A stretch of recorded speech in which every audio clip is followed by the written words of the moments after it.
Hindi dictation 100 word प्रति minute की speed से शुरू होगी 3 सेकंड बाद। शुरू। जीवन की एक विडंबना है, काम में मन नहीं लगना विराम। हम खाना खाते हैं कोमा अभ्यास के कारण विराम। मशीन की तरह विराम, हम कुछ और सोचते रहते हैं विराम। खाने में पूरा ध्यान कहाँ रह पाता है विराम।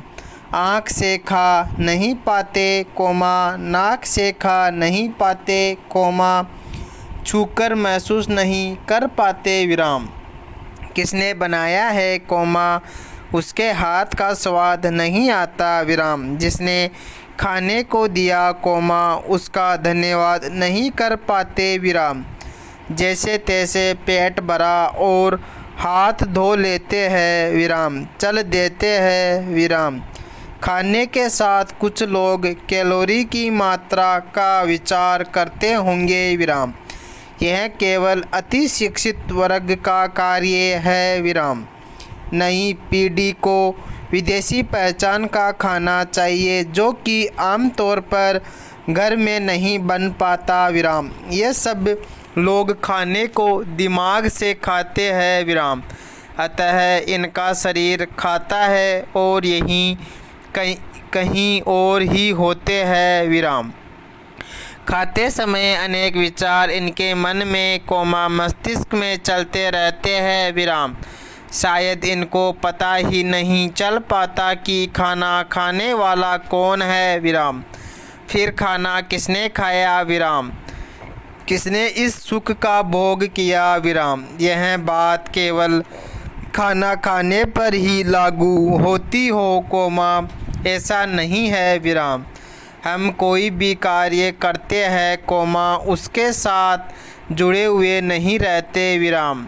हमें वर्तमान में जीने का अभ्यास नहीं है विराम। या तो हम अतीत में चले जाते हैं कोमा, या फिर भविष्य में विराम। अतीत से कुछ लौट नहीं सकता विराम, भविष्य पर नियंत्रण संभव नहीं है विराम।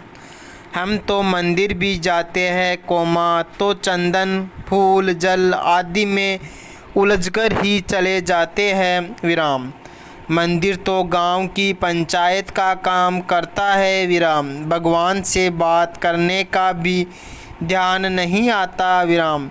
फिर मंदिर कौन गया और क्यों विराम। व्यक्ति नित्य मंदिर मस्जिद क्यों जाता है कोमा, क्यों जप करता है कोमा, शास्त्रों का पारायण करता है विराम, ताकि मन कुछ क्षणों के लिए वर्तमान में जीने का अभ्यस्त हो सके विराम। वह जो कुछ करे कोमा, उसमें स्वयं भी उपस्थित रहे विराम।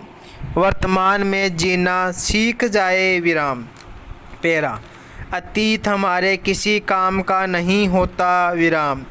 जीवन का इतिहास काल होता है विराम। इसमें हम गोते लगाते हैं विराम।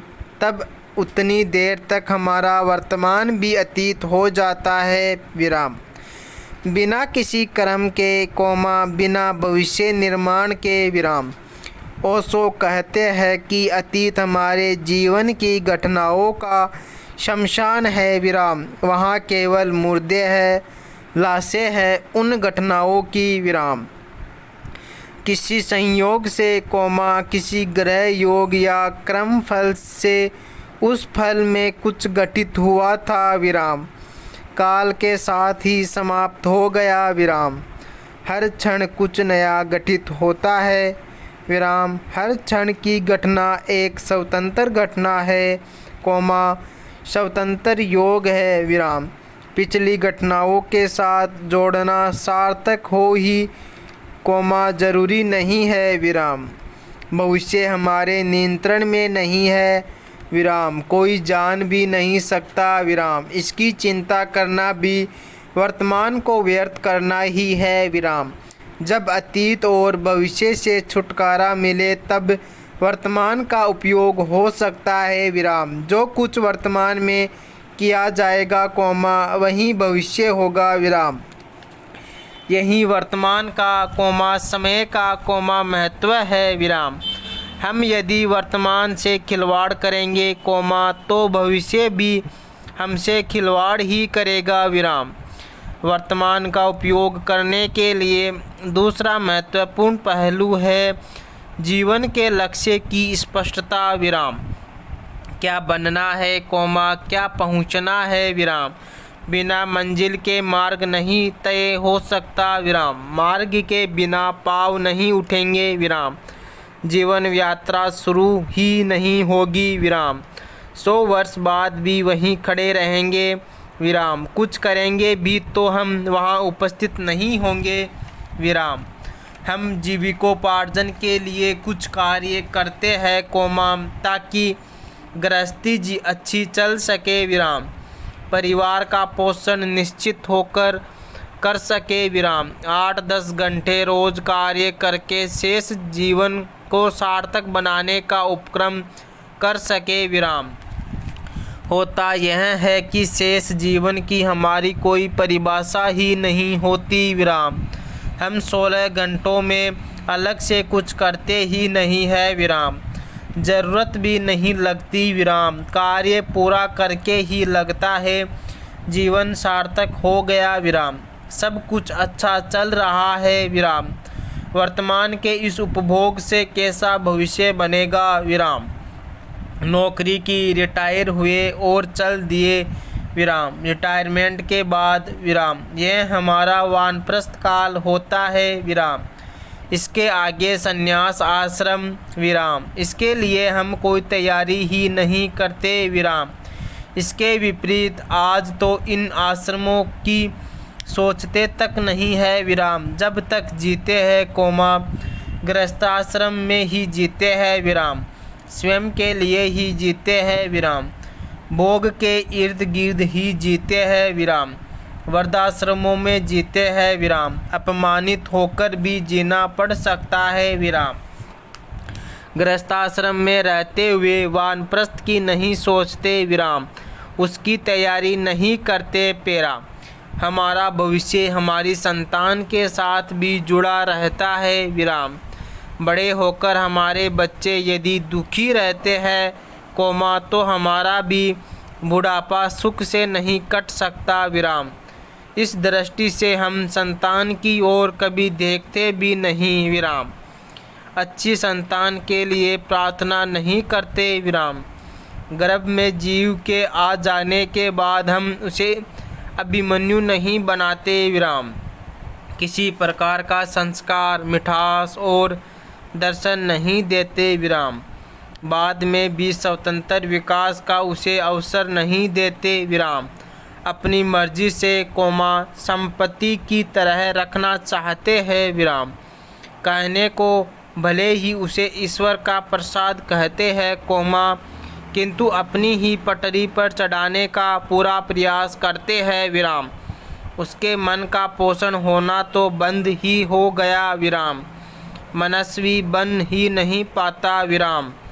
केवल बुद्धि के सहारे जीना सीखता है विराम। मिठास के स्थान पर उसकी आवाज़ रूखी हो जाती है विराम। अब तो शिक्षित लड़कियों में भी मिठास ढूंढनी पड़ती है विराम। ममता स्नेह करुणा जैसे शब्द वहाँ से भी पलायन करने लग गए विराम। संतान को क्या दे सकेगी विराम। ऐसी लड़कियों को जीवन में कहीं भी मिठास नहीं मिल सकती विराम। न वे अपनी गृहस्थी में मिठास का प्रवाह कर सकती है विराम। उन्हें पहले अपने अधिकारों और पहचान के लिए संघर्ष करना आवश्यक लगता है। अपेक्षा भाव से कभी मुक्त ही नहीं हो सकती विराम। जीवन को पूजा नहीं बना सकती विराम। अपने ही कार्यों में स्वयं उपस्थित रहना उनको कठिन लगेगा विराम। वर्तमान का उपयोग कैसे कर सकेगी विराम। वे हर एक के प्रति उत्तरदायित्व पूरा निभा लेगी कोमा किंतु स्वयं के प्रति उनका बोध कम होगा विराम। मिठास की कमी और अपेक्षा भाव उनके मन में सुरक्षा का भाव नहीं रहने देगा विराम। भले ही घर की स्वामिनी बन जाए विराम। अनुमान लगाया जा सकता है कि उनका वानप्रस्थ कैसा होगा विराम, आएगा भी अथवा नहीं पूर्ण विराम।